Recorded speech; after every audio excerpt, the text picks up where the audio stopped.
Hi! A few months ago, I made a video ranking all 68 stations in SCR, and you guys really enjoyed it, littering the comments with your own opinions and making that video now my third most viewed ever, which is absolutely insane. So today, I'll be ranking every train in SCR. I'll be ranking them based on how they look, how detailed they are, the livery, and the sounds. Now, I'm not going to rank every variant of every train separately. I don't want to talk about the IETs for 10 minutes. I'm also not going to rank separately the trains that are similar, like the class 170 and 171, 165 and 166, etc. However, I've separated the two variants of the class 458 because they look very different from one another. Just a disclaimer, now that all trains are meshed, all trains look absolutely incredible, so if your favourite train is in 27th place, please don't spam me in the comments with hate messages. With that being said, we have 34 trains to rank, so let's get into the video. In last place, and I'm sure this is no surprise, it's the class 458-0. This train looks and sounds awful, period. This is one of the oldest train models currently in SCR, and also, if you drive it, for this same reason, the class 458-5 is going to come at the second to last place, because the quality and sounds are the same, but the front looks better. In 32nd is the class 168.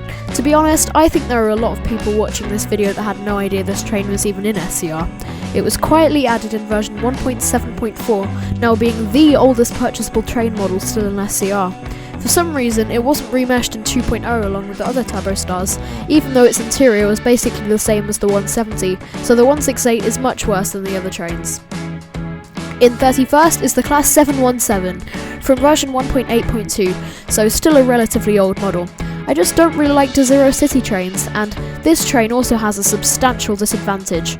The cab is an absolute postbox, and as someone who always drives in first person mode, I always choose the 707 over this because you can actually see out the cab. In 30th is the Pacer, the class 143.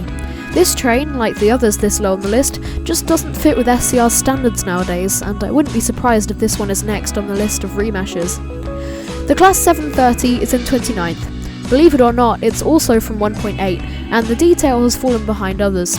However, the 730 is yet another train that suffers from the dreaded postbox syndrome. In fact, let's get all the postbox trains out the way now, shall we?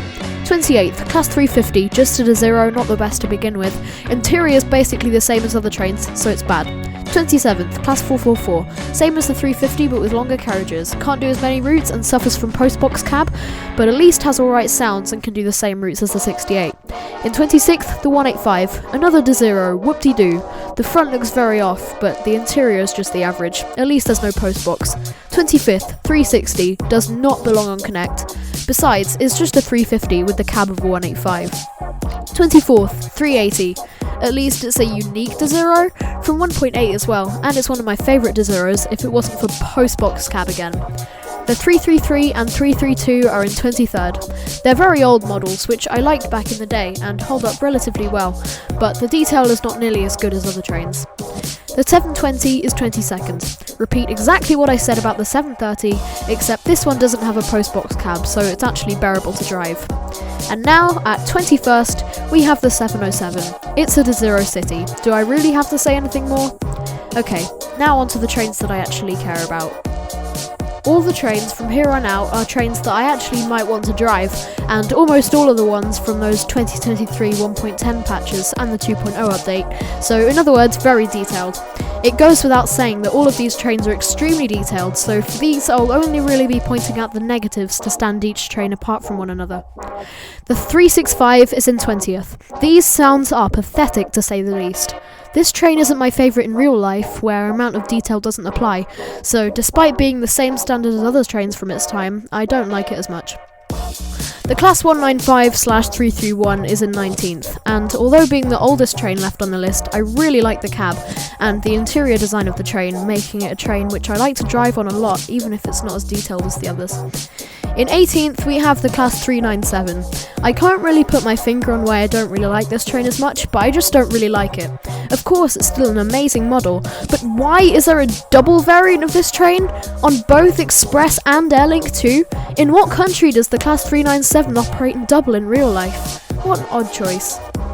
In 17th, I will put the class 385. To be honest, I was a bit underwhelmed by this train. It doesn't really look as good as it did in the sneak peek, and also, this is yet another train that suffers from post-box syndrome. But come on, look at that front and tell me it isn't the coolest thing you've ever seen. In 16th, we have all the Turbo Stars, the Class 170 and the 171. Maybe I just don't like Turbo Stars, but I just don't really like these trains. Of course they're detailed and everything, but I feel like I would prefer to drive the 168 if it gets remeshed than these. But maybe they're just being overshadowed by their similarities too. Number 15, the Class 357. This train is the default or noob train, and thus its reputation has been absolutely smashed by constant spads, overshoots, AWS emergency stops, and for holding up the Beachley Triangle all the time in every server. All that aside, this train is extremely detailed and holds true to real life, but the front, it's not very good. The old front was better. In 14th, I will put the Class 313. The front is, again, it's off. It's also not my favourite train in real life. Same goes for the Class 319 in 13th. They're old trains in real life, and SCR haven't done the best job at recreating the front of these trains, especially the 319. By the way, the sounds for both of these units are wildly inaccurate and need a redo desperately. In 12th, we have the Class 345. Now, the actual model of this train is great, but there are a few issues. Number 1, the livery. This livery is disgusting and grey. Is there even a need for a separate shuttle branding?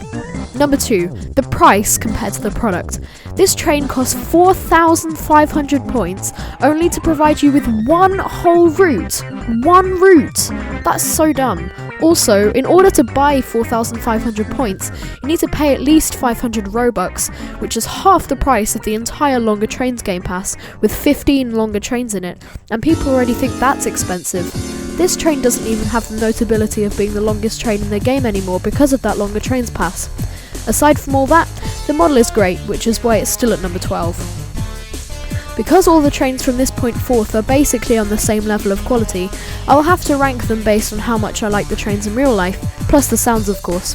And because of that fact, the Class 321 Dusty Bin takes 11th place. Oh my days, I hate this train in real life. The model is great, blah blah blah, we know that by now, but wow are these trains outdated in real life. How have these trains not been retired yet? What's the point of the 720 and 755 if you aren't even getting rid of your old trains, Greater Anglia?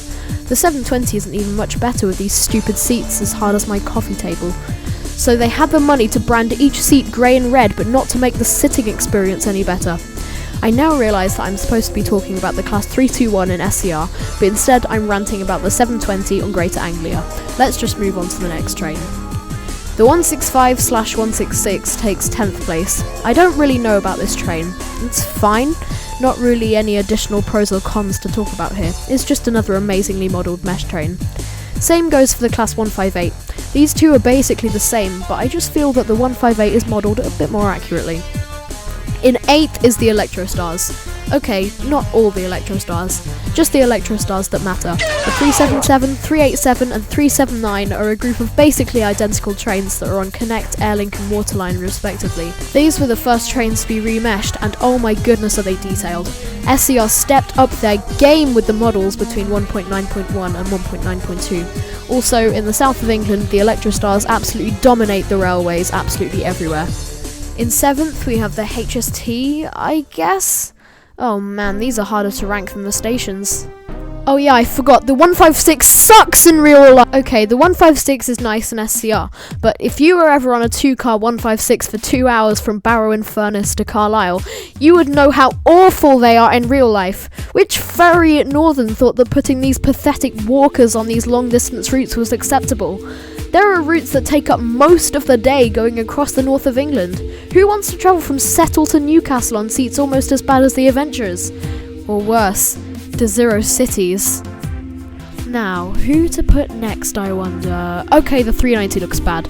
For some reason, the front of this train looks super disproportionate compared to real life, and you also have to pay for the Game Pass to unlock it. Now yes, the devs did have reasons for doing this, but the amount of controversy caused by this decision can't be ignored. Also, I don't know why no one is mentioning the fact that they reused the freaking Jupiter sounds for this train! 5 to go. Okay, yeah, the IETs are next. The class 800, 801, 802, 803, 805, 810, 80943 are all in a series of what is generously referred to as trains. The only thing saving these plastic boxes from total slander is this absolutely gorgeous model. But why are there seats like this on an intercity train? People are riding this from London to Inverness. Inverness! Who wants to spend 10 hours sitting on a cardboard box with someone in your seat because the reservation system's broken? Thank goodness the stupid longer trains game pass has made these 3 trains magically become 8 because lol. The class 220 and 221 get 4th place for a similar reason. That similar reason being that 9 times out of 10 when you board one of these trains the aircon will be broken, but oh, this interior, it's beautiful. In 3rd place, the class 68. The only reason it's this high is because of the attention to detail, like the fact that the handles move when the door opens, or that it says doors unlocked after the doors open. Now, it's between 2, the HST or the 755. These trains are both incredibly accurate. But oh no, it appears that the colour on the front of the HST is wrong, so the 755 wins! Also, just saying, I've never been on a 755 in real life, so if it's terrible, I sincerely apologise to the 1.5 of you that come from Suffolk, Norfolk or Essex. PPS, if you're of the latter, I feel terribly sorry for you. With that, thanks for watching this video. If you liked it, you can consider subscribing, liking and sharing this video, as it helps the algorithm to promote this video to more people who might like it. If you want to join this bunch of handsome people on your screen right now, you can click that join button down below to get exclusive perks like exclusive previews of videos, videos up to 3 days early, and occasional members only videos. I'll see you next time. Bye!